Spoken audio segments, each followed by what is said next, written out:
Bonjour tout le monde, de retour, ça fait quelques semaines, ouais, peut-être même un mois que j'ai pas fait de diffusion au sujet des anneaux. Donc me revoilà, bonjour, ça fait plaisir d'être là. Attends, j'ai un peu de lumière. Dites-moi si vous m'entendez bien, si vous êtes tous là, si l'image est bien, le son est bien. Euh, j'ai pas changé grand-chose de mon setup, donc tout devrait bien aller, mais faites-moi signe.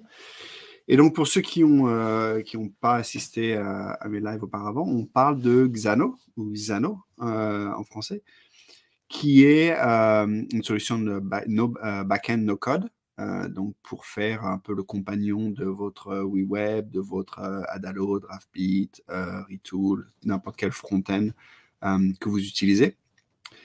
Et la façon dont je procède, c'est donc en théorie, toutes les 2 semaines, je passe au travers des release notes, donc les nouveautés qui sont sorties, et on en discute. Des fois, on teste, des fois, on en parle juste, des fois, on ne peut pas tester parce que c'est juste des bugs qui ont été corrigés, donc il n'y a pas vraiment grand-chose à voir. Mais c'est une bonne façon de être à jour, voir ce qui se passe sur la plateforme, et puis aussi, de temps en temps, de se refamiliariser avec certains concepts que j'utilise pas fréquemment. Voilà, donc je vais démarrer. Je m'excuse d'avoir raté un peu quelques sessions. Tiens, avant d'oublier, je vais partager mon écran. Voilà. OK. Je m'excuse d'avoir raté quelques séances. J'ai un peu malade. Ensuite, on a eu tempête de neige. Mes filles ont été malades. Et puis, principalement, j'ai aussi démarré une compagnie ici aux États-Unis. Je suis près de Boston, qui n'a rien à voir avec l'informatique, qui est dans le domaine de la nourriture. Mais du coup, ça m'a pris beaucoup, beaucoup de temps. Et donc, c'est pour ça que je suis un peu en retard. Et entre parenthèses, je dis que ça n'a rien à voir parce que c'est la nourriture. C'est vrai. Cela dit, c'est une bonne réalisation pour moi que tous les business modernes, et des business particulièrement avec de la vente en ligne, sont à 80% du digital marketing. C'est du marketing en ligne.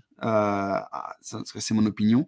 Il faut un beau produit, et le produit est dur à faire, c'est sûr, mais maintenant, c'est devenu la base d'avoir le produit. Et la différenciation, c'est vraiment le marketing digital, le marketing en ligne. Et donc, en cela, ça se rapporte un peu au code, parce qu'il faut avoir quand même des compétences techniques. Et donc, il y a plein de choses à faire en no-code pour améliorer le marketing digital, particulièrement ces jours-ci avec tout ce qui se fait en intelligence artificielle pour faire des campagnes de promotion et tout ça de manière toute automatisée. Donc, je sais pas, à l'occasion, je ferai peut-être une petite vidéo à ce sujet-là, parce que c'est quelque chose qui non seulement m'intéresse, puis j'y passe beaucoup de temps. Donc, et puis, c'est vraiment lié, à mon sens, en tout cas, la façon que je le vois, c'est vraiment lié avec le no-code. Tous ces outils d'AI qui sortent en ce moment, le ChatGPT, le Midjourney, tout ça sont des façons de produire des applications de contenu, en l'occurrence, sans avoir à coder ou sans avoir à écrire. Donc, je pense que ça s'y prête assez bien. Mais bon, ça, c'est la parenthèse. Je démarre sur Zano. Voilà le site, pour ceux qui ne se rappellent pas. J'étais en train de me dire, avant de démarrer, il y a encore cette nouvelle-là qu'ils ont sur leur banner, qu'ils ont levé 5 millions.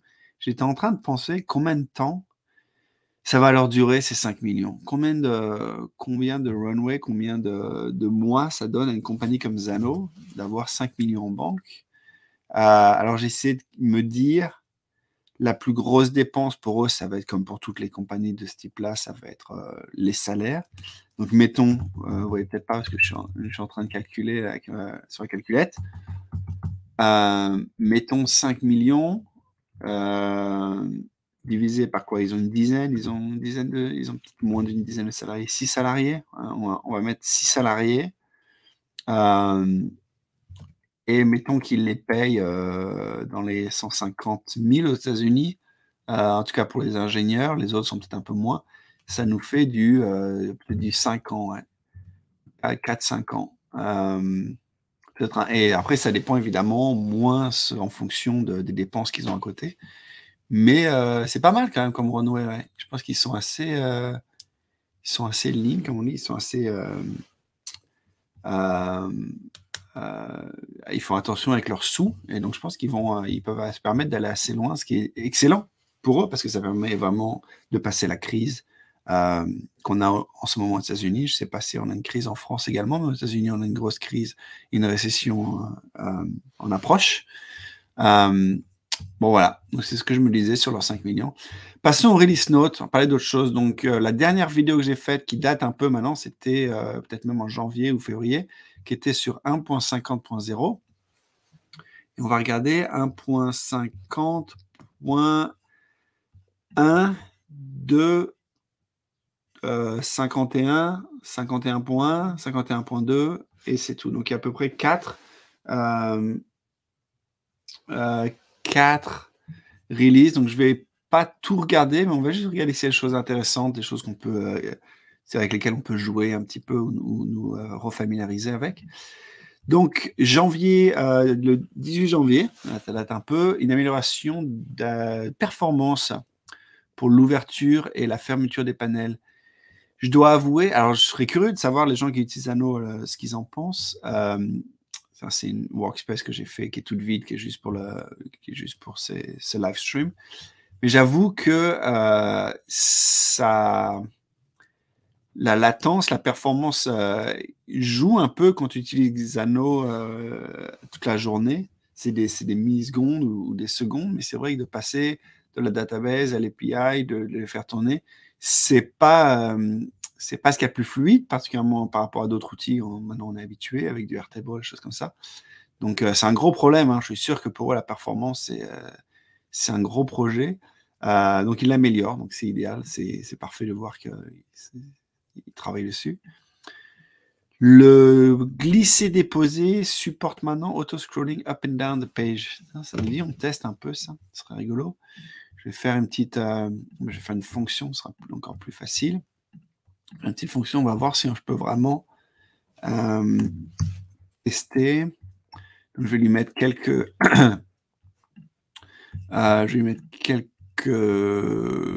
utility functions, quelques stop and debug. Bon, ok. C'est marrant, j'utilise jamais ou très très très rarement le duplicate ou le clone. Je sais pas si, dites-moi si c'est quelque chose que vous utilisez vous. Là, en l'occurrence, c'est pratique parce que ce que j'ai envie, c'est juste d'en avoir plusieurs pour pouvoir tester le scroll, mais c'est vrai que c'est quelque chose que j'utilise très très rarement. Ok, donc apparemment maintenant, je peux. Donc si je suis en bas, hop, il va monter, il monte en haut de la fenêtre. Donc je vous avoue, je n'avais pas observé que ce n'était pas le cas avant. Attends, je vais les appeler différemment pour qu'on puisse voir que ce soit bien la bonne fonction qui monte. Ok, mettons 7. Donc là, si je monte 7, c'est vrai que la page scroll jusqu'en haut. Et je vais placer le 7 au deuxième. Ouais, c'est très bien. Encore une fois, je n'avais pas observé que ça ne se produisait pas avant. Donc, tant mieux. Je me suis perdu. Donc, ça, c'est pour ça. Mon minimalist UI when dragging. C'est vrai qu'avant, il prenait tout le bloc. Maintenant, il montre juste l'emplacement. Ça, c'est bien. Des librairies lambda, donc là, on ne va pas rentrer dans le code non plus. Bug fix was the validation discrepancy in the clone table workflow that was more strict than the create table workflow. Donc, quand on clone une table, c'était plus strict que quand on crée une table. Voyons voir. Je vais créer une table. Validation. So, qu'est-ce que je pourrais faire qui casse? Évidemment, ils ne mettent pas l'exemple. Je ne vais pas créer des endpoints. Est-ce que ça casse? Non, ça casse pas. Et si je... qu'est-ce qu'il pourrait y avoir comme validation? Si vous avez des exemples de quelque chose qui pourrait casser une erreur de validation de création de table, je suis à court d'idées. Donc là, il attend un nombre. Ouais, il me bloque là, donc je ne sais pas comment créer. Je ne sais pas comment faire une erreur. C'est quand même un bon problème à avoir ça dans Xano. Bon, bah ouais, je ne sais pas. Clone table, donc là, il était plus strict, mais non, il a l'air de marcher pareil. Bon, bah écoute, ils ont dû améliorer ça. On va leur faire confiance là-dessus. Import curl was not working properly with the Ah, j'ai l'impression on a déjà parlé de ça. Ouais, on a déjà parlé de ça dans ma précédente vidéo. Donc, je vais passer juste au 1.50.2. J'avais dû oublier. OK. Support for branch merging. Alors ça, le branch merging, je ne vais pas pouvoir le démontrer parce que c'est sur un plan, si je ne me trompe pas, c'est sur un plan auquel je n'ai pas accès. Donc là, je vais vous montrer, ça c'est votre workspace. Quand vous créez une API, je vais en créer une par défaut. Voilà. Une API. Oh, qu'est-ce que j'ai fait? Ah, si. Ok, attends pour moi. Il est là. Voilà. Il y a branch ici. Donc, il y a utilisateur et branch. Et voilà, comme je disais, moi, j'ai pas le... Pardon, c'est ici. J'ai pas le bon plan. On va étudier d'ailleurs un peu les plans. On va se rappeler, on va se remémorer le billing de Xano un peu pendant une seconde. Mais en théorie, ça vous permet de faire des modifications en parallèle sur vos API, sur vos endpoints. Et quand vous avez fait ce que vous voulez faire et que vous dites « OK, ça marche, j'ai bien testé », vous voulez ramener ça dans votre flow principal. Et donc, c'est ça qui est de merger votre branche dans la branche principale. Donc, en fait, c'est en faire une petite parenthèse en code pour tester quelque chose et dès que ça marche, on le remet. Alors, voyons voir un peu ces plans. Moi, je suis sur un plan un peu bâtard parce que c'est... il a été grandfathered in. J'ai récupéré ça d'anciens plans qui n'existent plus. Mais on devrait pouvoir regarder les plans. Je vais regarder directement sur Xano Pricing. Pour se rappeler, donc, où est-ce qu'on a droit aux branches? Ah, c'est là. C'est là. Sur le scale 2x. Oh, il est parti où il était là, mais je l'ai perdu.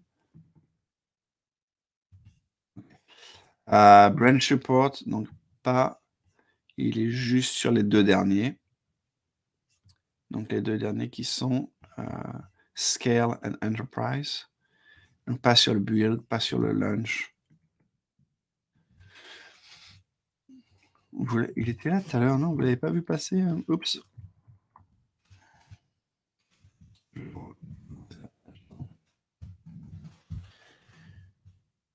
Ah ouais, je sais pas pourquoi. Ah, ok. Donc il n'est pas sur le Scale 1X. Ah si, il est. Ok. Il est là, en fait. Donc dès qu'on a un plan Scale, on peut passer, on peut utiliser ce merge. Qu'est-ce qu'on en pense du plan Scale? 200$ par mois.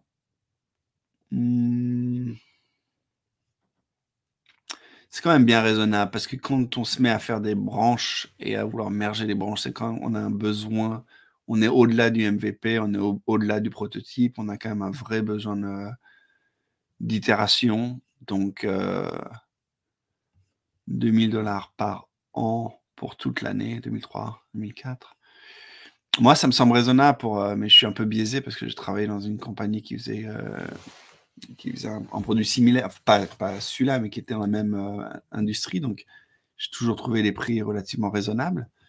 Mais je serais curieux de savoir si vous partagez pas ce point de vue, si vous pensez que c'est pas raisonnable. En tout cas, donc, les branches, je ne vais pas pouvoir le montrer, mais voilà, on peut regarder un petit peu les photos. Voilà, vous avez votre branche, vous pouvez en créer plusieurs. Alors, par contre, j'ai jamais fait encore le processus de merge, donc je serais curieux de voir à quoi ça ressemble. La branche source, ok. Et comment il gère? Est-ce qu'il y a des erreurs? Quand il y a des erreurs, change with branch to edit and set live. Merge, set live, edit. Ah, je suis pas sûr qu'il merge vraiment. C'est plutôt de ce que je comprends. Tiens, on va regarder la vidéo pendant. Je vais la mettre un peu plus vite.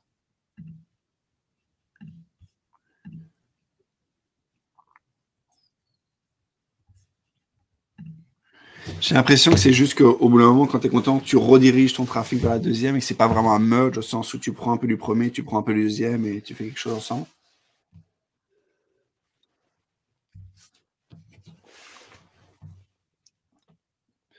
Donc là, il a une API.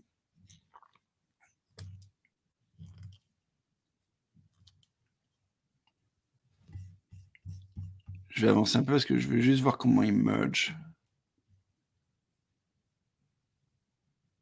Tiens, c'est là.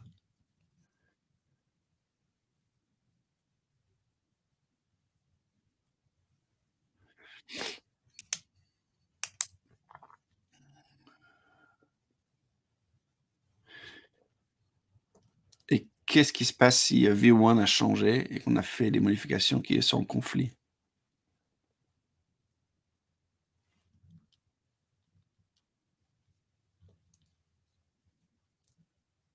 Hmm.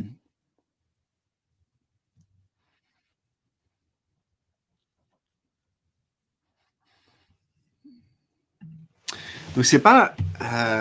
c'est, ou en tout cas, c'est une version très simplifiée d'un merge.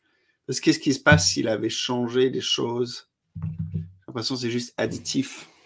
En tout cas, encore une fois, comme c'est un plan de scale, on va pas pouvoir le tester, mais c'est intéressant. S'il y a des gens qui ont des plans scale et qui ont déjà eu de l'expérience avec le merge, faites-moi signe, je serais curieux de savoir comment est-ce qu'ils gèrent les conflits.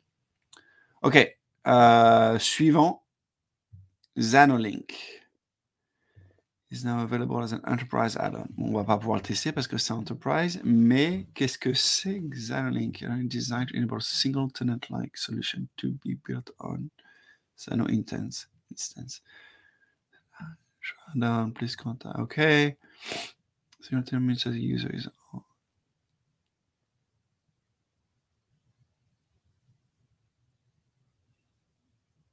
Oh.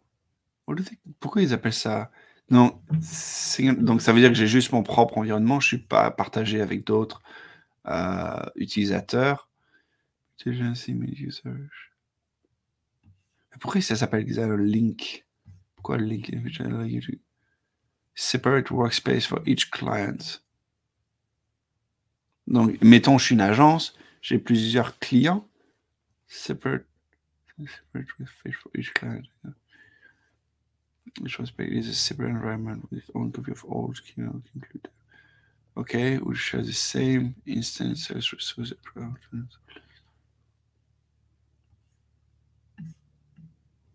Donc c'est pas autant au sens physique au niveau du serveur, mais c'est plus en termes de séparation des données et d'isoler les bases de travail, les workspaces. Donc je comprends bien l'intérêt de ça, mais j'ai toujours pas compris pourquoi il s'appelle Xanolink. Pourquoi Link? C'est quoi le rapport? Customization is possibly Il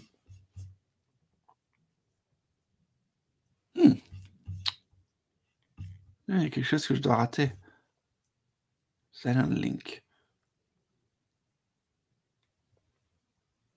Oh.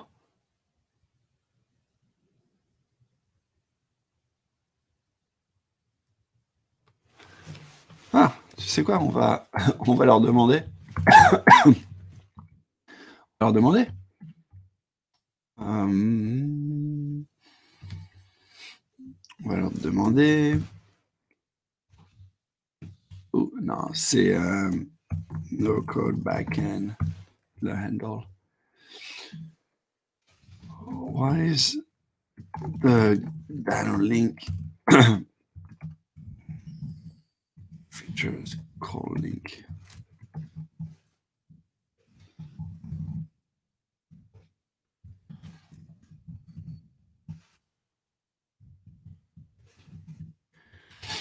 Why is a Xanolink feature with new Xanolink feature called link? Just curious. Cool. Ouais, on va leur demander, on va voir s'ils nous répondent. Voilà pour ça.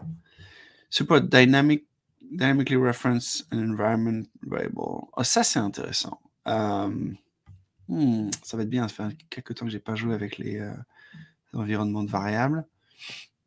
Avec les variables d'environnement. Variables d'environnement, ouais, c'est ça. Allons test. Je suis parti jouer avec mon Xano, là. OK.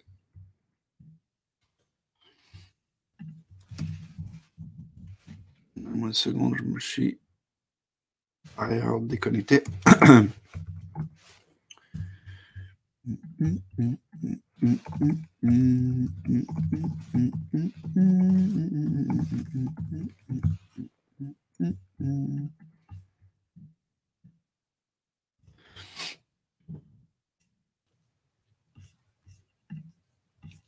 Donc, comment illustrer ça? Dans ma workspace, j'ai accès ici dans les settings, si je me souviens bien. Voilà.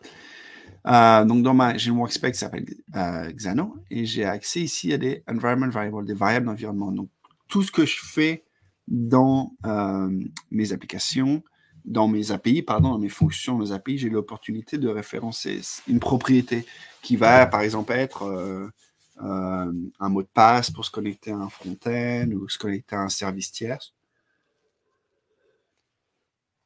Un service tiers ou un service tierce? Service tierce. Voilà une question quelle est bonne, question de français. Un service tiers. Service tiers ou un service tierce?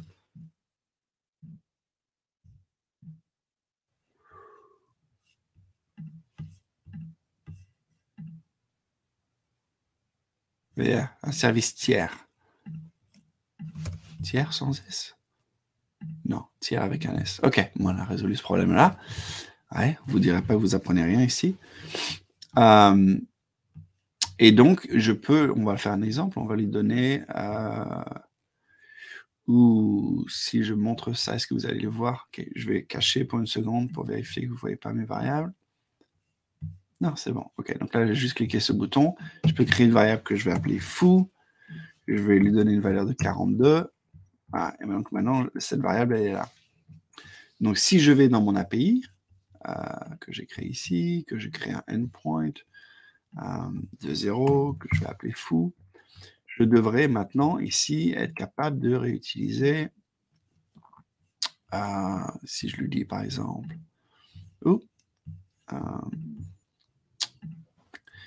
stop and debug, et je peux réutiliser voilà, ma variable d'environnement foo, qui est ici, qui est dans la catégorie env pour environment. À quoi tu rigoles, Prince? Service tiers. Ok, et donc là, maintenant, il devrait pouvoir, je fais un run and debug, et il devrait me retourner 42. Voilà, super. Donc voilà ce que c'est une variable d'environnement. Et comme je dis, on s'en sert pour des mots de passe, des URL privés, enfin des choses comme ça, des choses qu'on veut garder un peu secrets, mais qui sont globales à tout le workspace. Et alors, qu'est-ce qui a été amélioré? Support Dynamically Reference an Environment Variable. Qu'est-ce que ça veut dire? Qu'est-ce que ça veut dire Dynamically Reference? Est-ce que ce que je viens de faire, c'est pas Dynamically Reference? Get all environment variable. Oh! Oui, c'est nouveau ça. Tiens, je vais refaire un. Est-ce que dans mes... C'était utility function? Oh, ici. Get all environment variable. Huh. What? Et j'en fais...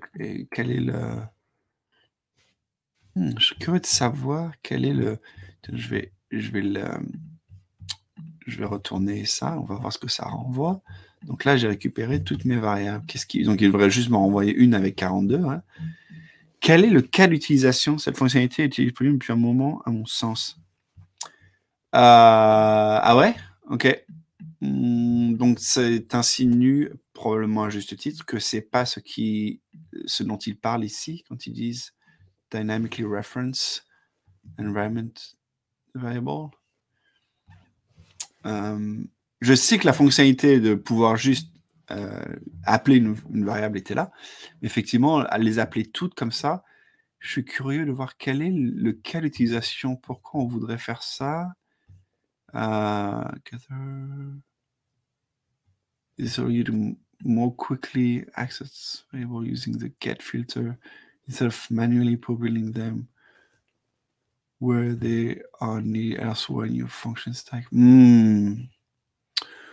Ouais. Donc, au lieu d'avoir à faire, à chaque fois que j'ai besoin d'aller récupérer la variable, je peux mettre tout ça dans une variable environnement. Et ensuite, avec le get, je vais juste chercher celle dont j'ai besoin.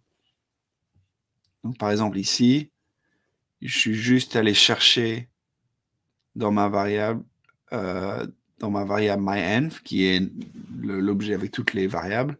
Je suis allé chercher la clé myAPI. Mais à quel point ça aurait été plus difficile de juste récupérer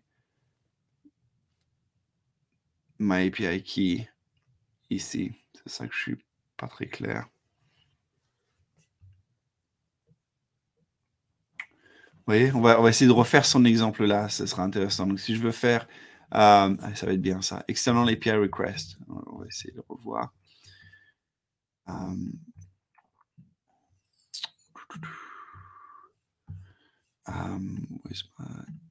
Elle est là, donc si je lui dis par exemple, bon, on s'en fout, va chez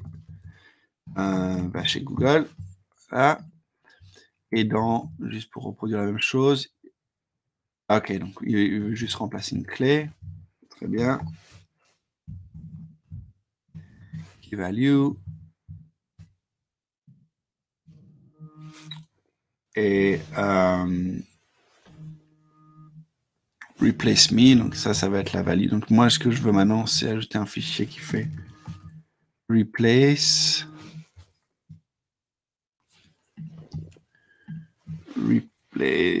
value. Et donc là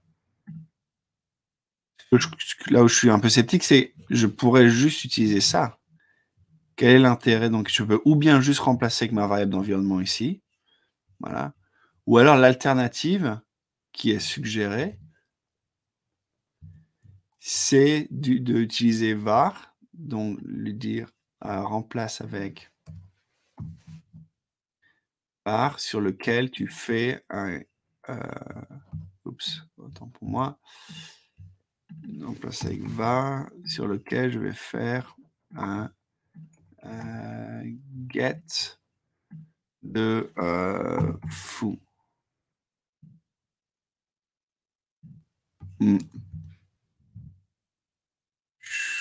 Ouais, je suis sceptique. Enfin, je vois pas en quoi c'est plus, ce serait pas fou comme ça. Ce serait un texte.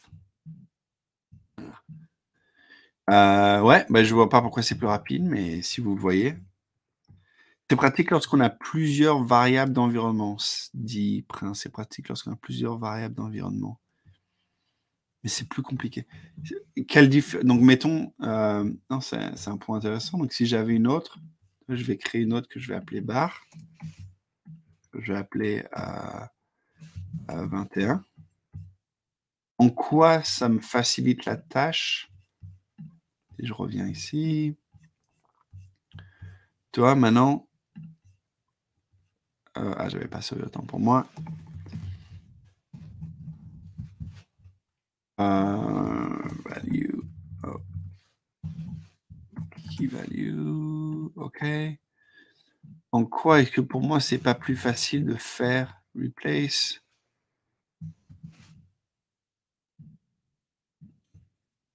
Toi, j'ai quand même accès à toutes mes variables ici. Je peux faire bar. Pourquoi passer par un objet Ouais, je suis sceptique.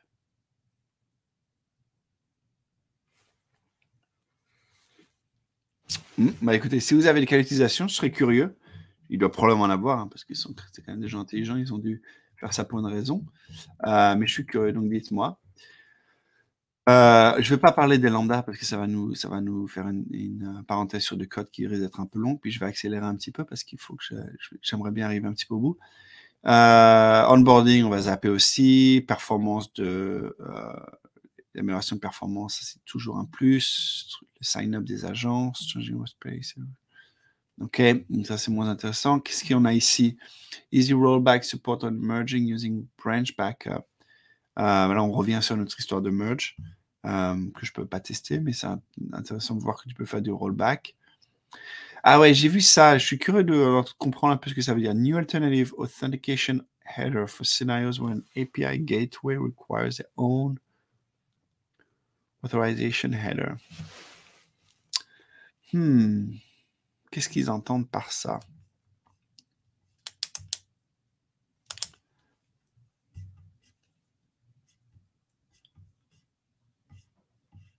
Blablabla, c'était alternate. OK. Alternate authentication header.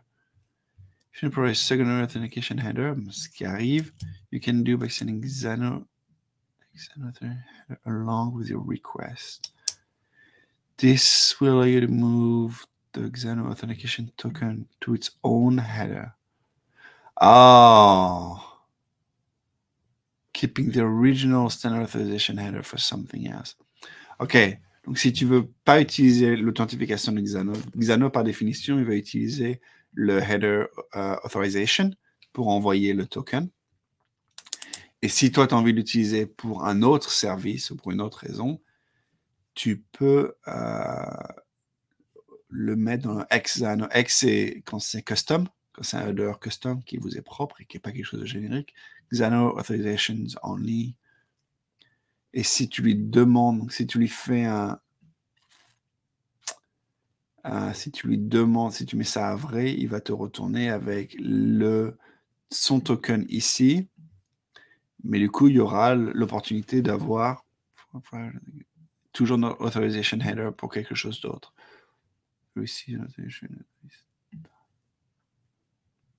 Oh, that is not Xano auth token.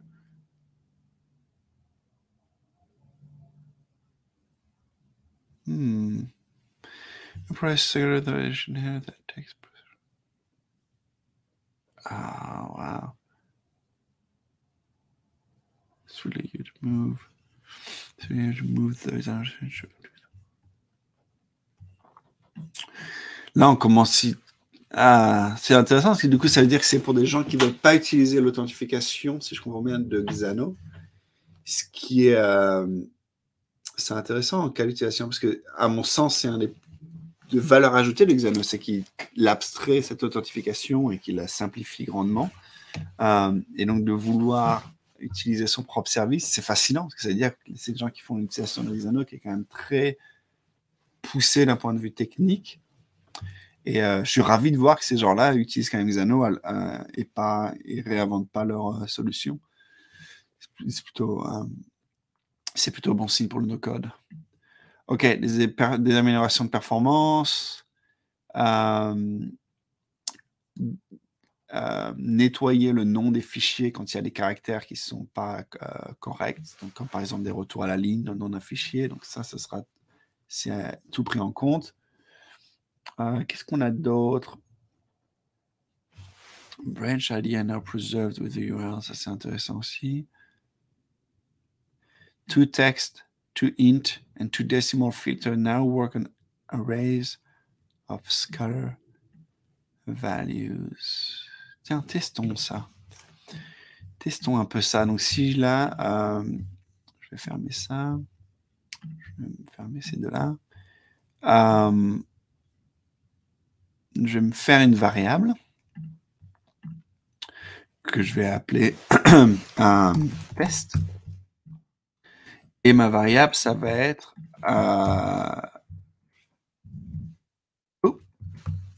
exactement ce que je voulais faire. OK. Voilà, ça j'ai un objet. Et maintenant, est-ce que je peux l'appliquer to int? Qu'est-ce que ça veut dire dans le cas d'un c'était quoi les fonctions? C'était to int, to text. Ah ouais, essayons to text. Qui va me retourner si je lui fais un to text sur un tableau. Intéressant ça. Tiens, je vais retourner test, on va voir.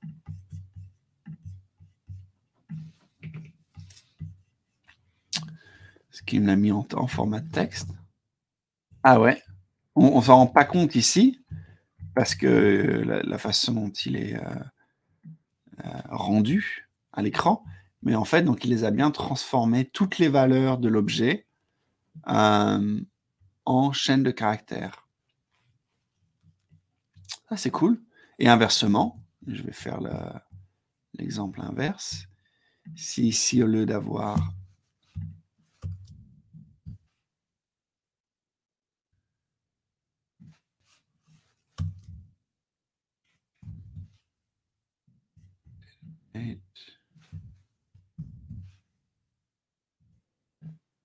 ça, rerun. Et maintenant, je vais lui dire un toInt au lieu de toText. Et il devrait me passer chaque élément du tableau en haut. Ça a moins bien marché, là.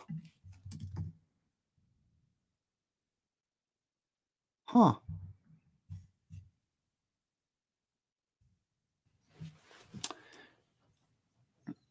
Ah, le toInt, il a moins bien marché. Pourquoi? Est-ce que c'est parce que... ouais, en fait, je devrais pas mettre les guillemets. Je devrais juste le mettre, l'objet, mais lui dire que c'est du texte et pas... Et voilà. Et maintenant, je pense que ça devrait marcher. Ok, super. Et maintenant, là, il m'en a bien fait des entiers. C'est cool, ça. Ouais, c'est pratique. J'avoue que c'est rarement quelque chose que j'ai utilisé. C'est bien que ça marche sur les objets. Ouais, ça c'est très intéressant. Bon, bah, bonne amélioration. Qu'est-ce qu'on a d'autre? Lambda, je ne vais pas trop en parler. Ensuite, les bug fix. Ça, c'est des trucs un peu plus limités. OK. 1.51.1. Est-ce que je vais arriver à tout faire? J'ai encore une quinzaine de minutes. New feature, database view. Database views. Qu'est-ce que c'est? Save. Oh, OK. Donc, je crée des filtres, des sortes, et en plus, je peux sauver cette view. On teste? Allez, on teste. Ma base de données. Je vais détruire celle-là. Ah, tiens, pendant que je fais ça, je suis tombé sur un truc rigolo l'autre jour en utilisant Xano. Qu'est-ce que c'était? Est-ce que c'était quand je crée une base? Est-ce que c'était... Ah, je vais pas m'en souvenir, malheureusement. Ouais, parce que là, le nom... Au final, j'ai oublié ce que c'était une table ou si c'était un API. C'était peut-être une API, tiens, je vais essayer. J'ai essayé de créer une API, par exemple de 0. Je lui donnais... Ah non, c'était pas ça. Enfin bref, je donnais pas de nom, donc c'était untitled. Mais parce que c'était untitled, je pouvais pas le supprimer. Ce qui était intéressant. Ah oui, c'était les groupes, je crois. C'était API Group. Ouais. Donc API Group, j'ai réussi à en créer une sans lui donner aucun nom. Voilà, donc c'est untitled. Et si je veux le détruire maintenant, je peux. Oh, est-ce que ça marche? Oh. Bon, tant pour moi alors. Untitled.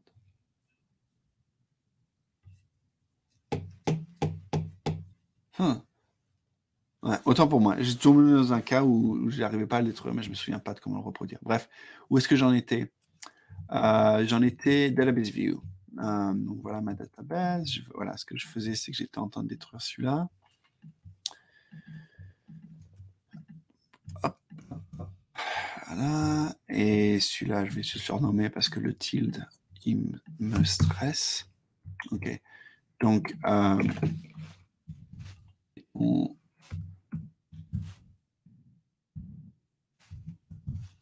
j'ai eu le même problème avec les groupes, hein? T'as eu pareil, c'est ça, dit Prince? T'es obligé de créer, lui donner un nom pour ensuite pouvoir le détruire. Je sais pas pourquoi j'arrive pas à le reproduire là. Je crois que c'est peut-être. Ah, maintenant je suis curieux. C'est peut-être parce que justement je crée des endpoints comme ça un New API Group. Et ensuite, donc, il est là. Je détruis tout cela. Et ensuite, je vais détruire celui-là.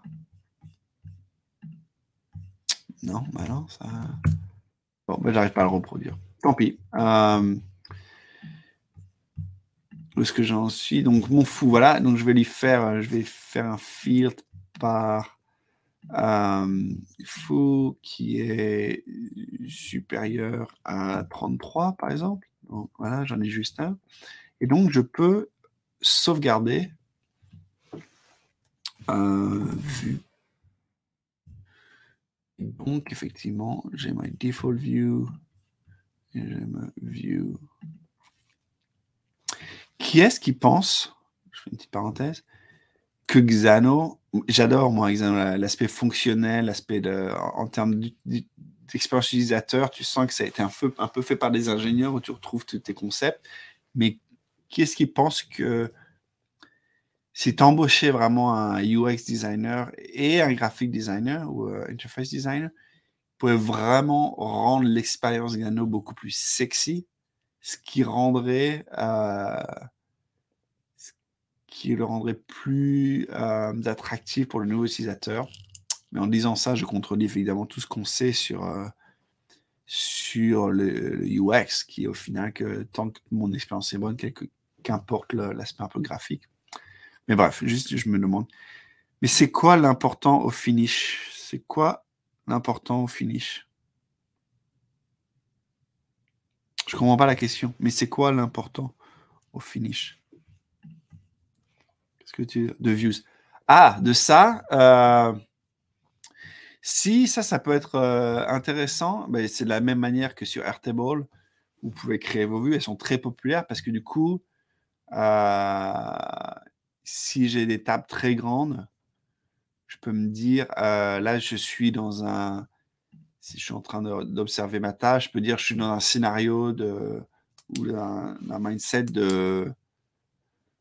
d'ingénieur, donc peut-être je vais garder mes ID, create that, tout ça, ou alors je peux être dans un mindset de business où je veux plutôt voir certaines autres colonnes et donc abstraire toutes les autres. Je sais pas, plusieurs facettes, plusieurs façons de vouloir voir la base de données. Ça peut être utile. C'est vrai que la question est bonne parce que c'est très utile dans Airtable où les utilisateurs finaux sont vraiment à utiliser Airtable. Là, j'ai jamais considéré, moi, personnellement, que la database de Xano, c'était quelque chose que les gens observent. C'était vraiment, tu veux que la donnée soit là et que tu puisses la manipuler, mais c'était moins pour la consommer ici. Et donc, c'est vrai que la notion de vue, ça implique que cette interface est une interface un peu plus de consommation que, en tout cas, ce que je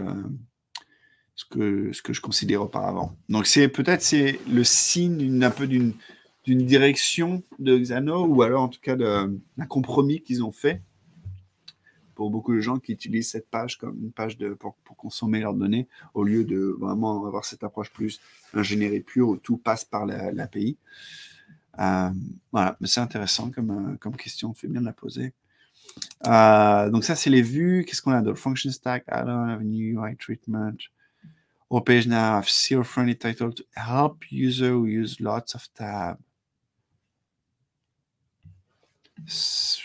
SEO-friendly. Est-ce que c'est vrai? Donc si par exemple je suis là, Xano API Group.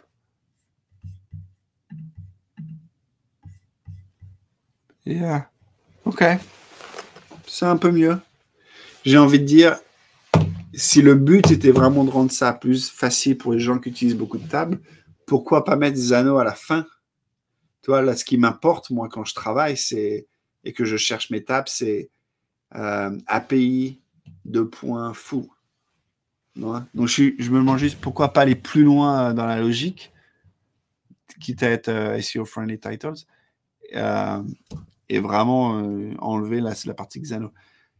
Et mon deuxième remarque, c'est intéressant qu'ils appellent ça SEO-friendly.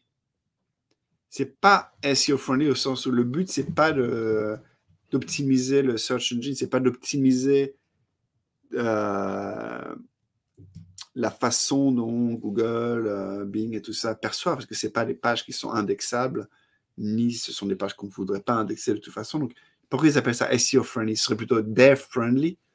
Now, dev friendly titles. Ce sera un peu plus juste, à moins qu'il y ait une philosophie ou une volonté derrière que je ne comprends pas ou que je ne vois pas. C'est intéressant. Je comprends la démarche simple de se dire OK, on va juste aider les développeurs, donc, mais pourquoi pas juste mettre API Food dans ce cas-là. Voilà, bon. New treatment, je vais passer un peu sur les parties un peu UI, juste visuel.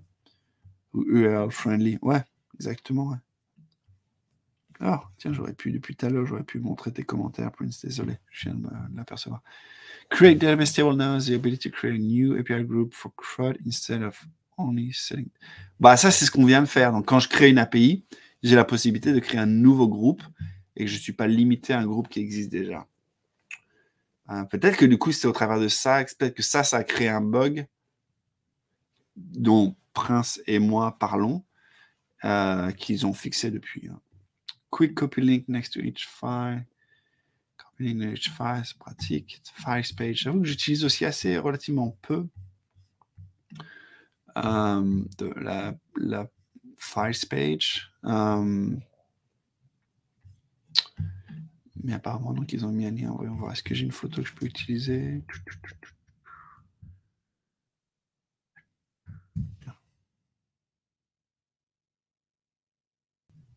Ah, donc ils ont ajouté un petit lien ici. Et vers quoi? Quelle est l'URL? Ouais, ok. Donc c'est l'URL du Vault. Ok. Très bien, c'est pratique. J'avoue, c'est pratique. API route issue where it was possible to have conflicting route through draft publishing. Ok, c'est pas forcément exactement ça, mais il y a autre chose. Il y a quelque chose qui me bloque un peu dans Xano. Je vais en profiter de parler de URL route pour en parler. Ok, mettons là pour l'instant j'ai juste une route qui s'appelle foo. Ça m'a permis aussi de verbaliser un peu mon problème que j'ai ressenti, mais pas forcément verbalisé auparavant. Je suis pas capable avec Xano de lui dire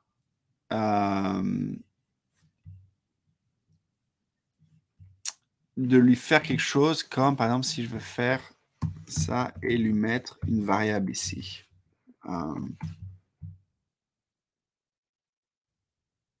Oups, une petite erreur.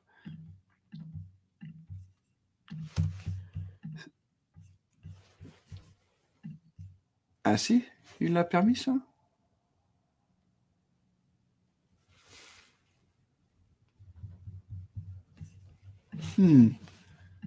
Stretch.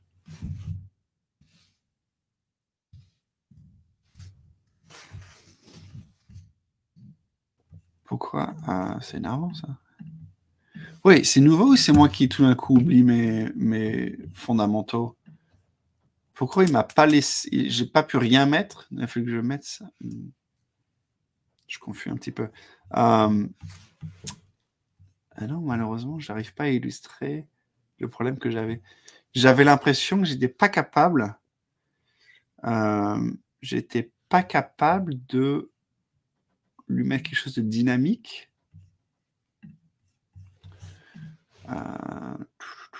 Ah, attends voir, c'est parce que j'ai pas encore. C'est parce qu'il le voit pas comme une.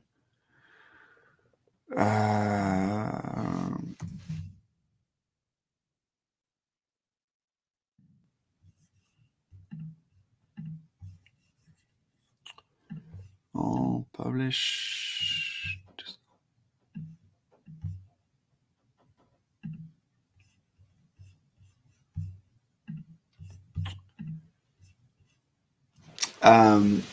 Ce que j'essaie de faire, c'est, j'ai eu ce problème quand on crée une application, quand on crée une API en Python, pourquoi j'ai la possibilité de lui dire un ordre, lui donner un ordre sur la façon dont il va résoudre les règles d'URL. Donc, pour lui dire slash quelque chose, slash une variable. Et donc, en le mettant dans ce ordre-là, le slash quelque chose, il va être reconnu avant d'être, si c'est ce qui a été envoyé par l'utilisateur, avant que ça tombe dans slash une variable et que ce quelque chose soit transformé en une variable. Et je n'avais pas l'impression de pouvoir faire ça dans Xano. Attends, je vais les publier un par un.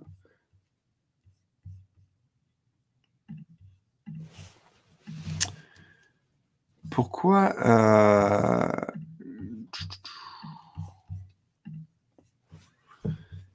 Bon, je vais juste me concentrer sur celui que... Là, je mélange plein de problèmes. Voilà. Name already in use. C'est ça que j'ai observé, donc. Je ne peux pas utiliser ça parce que j'ai déjà ce nom-là utilisé. Ce que j'aimerais, c'est qu'il y ait cette notion d'ordre et de pouvoir le dire, bon, si tu reçois slash foo, voilà ton API. Si tu reçois slash quelque chose d'autre, voilà ce que tu fais. Mais le problème, c'est que il le reçoit comme... il va retomber là-dedans et dire qu'ils ont le même nom. Donc ça, c'est pas terrible. Qu'est-ce qui se passe si je lui dis...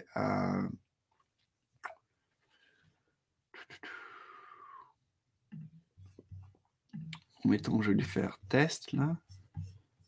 Voilà. Et si moi, j'ai envie de faire slash test slash quelque chose d'avant, je ne vais pas pouvoir, et ça vient du fait qu'ils n'ont pas forcément d'ordre. Et donc, voilà, ce que je vais illustrer, c'est si je veux faire slash foo, ça devrait... Voilà, ça ne marche pas. It's already being used by another API endpoint. Mais il n'est pas utilisé de la même façon, parce que l'autre, c'est une variable, et celui-là, c'est un texte statique. Et donc, j'aimerais pouvoir avoir les deux. C'est un problème, parce que fréquemment, je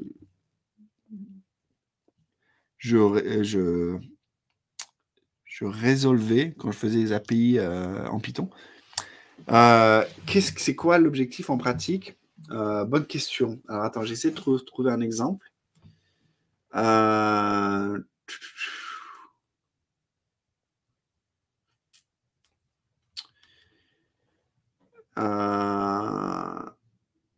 Ok, voilà un exemple. Donc, abandonnons l'aspect test.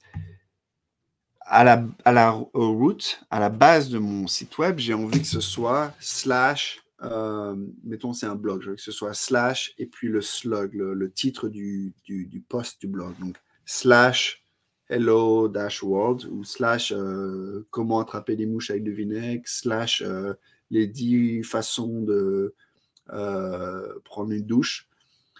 Et j'ai aussi envie de pouvoir... Donc ça, ce sera dynamique. Donc, ce sera slash une variable. Ensuite, je vais prendre cette variable. Je vais faire une recherche de ma base de données pour trouver le titre du blog post qui va bien avec. Et je vais retourner ça. Mais j'ai aussi envie dans mon blog de pouvoir dire slash about, slash contact, slash welcome, slash des pages qui seraient des pages statiques. En disant ça, attends, je réfléchis un peu pour me contredire moi-même.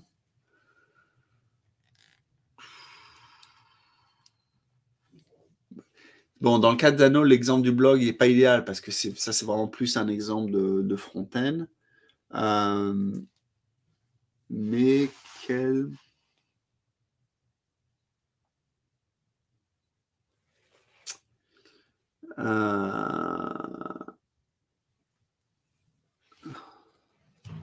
C'est un bon point. Et le fait que ça me prenne tant de temps de réfléchir pour trouver un très bon exemple illustre qu'effectivement, c'est peut-être pas un gros problème. C'est vrai que le problème, je l'observais moins quand je faisais des applications web en Python, mais c'est vrai que c'est plus donc une approche front-end. Pour une approche base de données, c'est vrai que tu as moins ce problème-là, parce que quand est-ce que tu voudrais avoir une route statique différente de la route dynamique?